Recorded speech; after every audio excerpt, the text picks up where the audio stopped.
Oke, assalamualaikum warahmatullahi wabarakatuh. Jadi hanya tonton video ini jika kalian telah menonton video yang ini, boy. Oke, jangan lupa subscribe ya. Dan pada video kali ini Bapak akan menjelaskan yang namanya hukum Newton. Kenapa penting untuk mempelajari hukum Newton di mekanika teknik? Karena di dalam pembelajaran mekanika teknik itu tidak akan bisa lepas dari yang namanya pembelajaran fisika.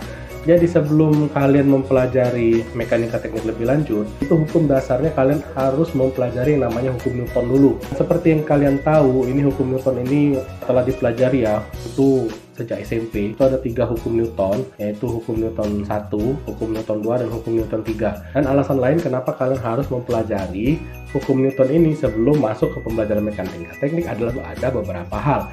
Yang pertama, dengan mempelajari hukum ini kalian akan memahami yang namanya gerak benda, desain struktur, dan kalian juga akan dapat memahami namanya cara menganalisis dinamika dan masalah-masalah teknikal lainnya. Untuk video lengkap tentang fisika teknik nanti akan Bapak buat di video terpisah.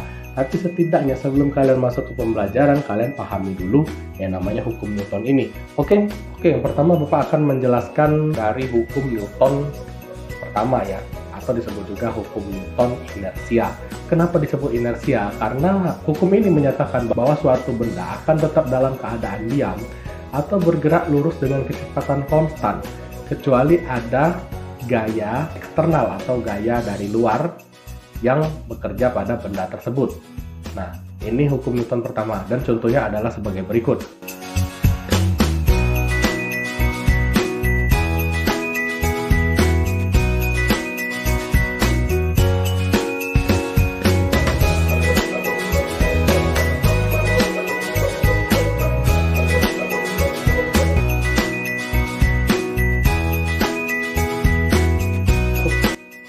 Oke, selanjutnya kita akan masuk ke hukum Newton yang kedua.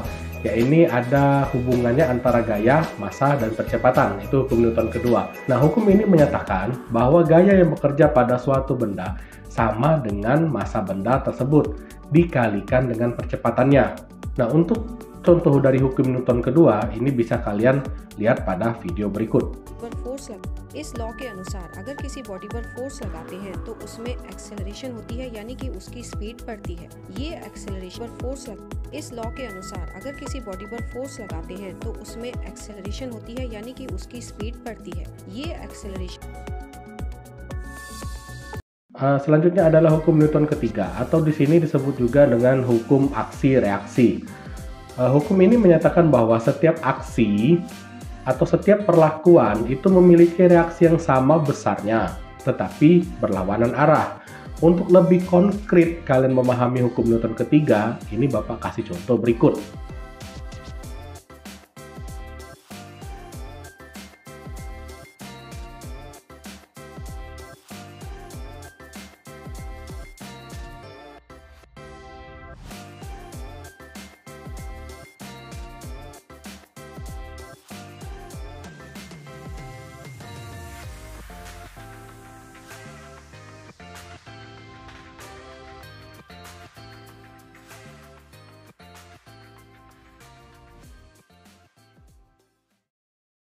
Ya, mungkin sekian video pembelajaran dari Bapak ya tentang hukum Newton 1, 2, 3. Jadi sebelum kalian loncat ke mekanika teknik lebih lanjut, ada baiknya kalian mempelajari yang namanya hukum Newton ini, seperti yang Bapak bilang sebelumnya, alasan-alasan kenapa kalian harus mempelajari hukum Newton ini. Karena yang namanya mekanika, ingat, tidak akan bisa lepas dari yang namanya fisika, karena mereka saling berkaitan.